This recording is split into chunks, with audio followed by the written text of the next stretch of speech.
Kol. Nandito pala yung Bitbit River ang Kol. Sa baba. Ito Kol oh. Tara Kol, halika Kol. Kol.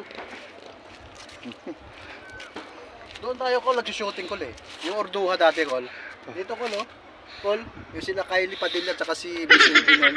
Dito Kol, ayan yung Bitbit River. Ay, napakaganda rito sa Bitbit River, North Sagaray, Bulacan. Ayan, dito matatagpuan yan sa ano, sa baba nito. Ito yung ano, tatawag na Bitbit River, mga angkol, mga auntie, no? Ayan Kol, Kol, ipakita mo sa mga viewers natin Kol.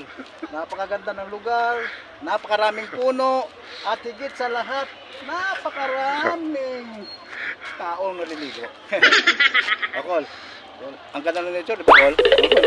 Ang ganda Kol.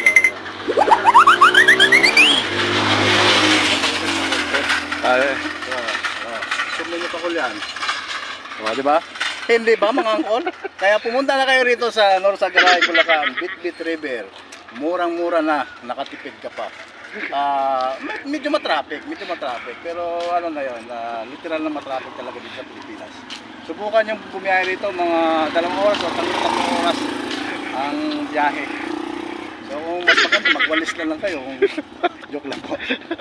Okay po. Ikaw ba yung kanina, Kol? Ikaw yung kasama ko. Napakagaling mo kumuha, Kol. Kol, di ba taga rito ka, Kol, sa Bitbit River, North Sagaray, Bulacan, Kol? Okay, Kol. Kol. Sige, Kol, ha?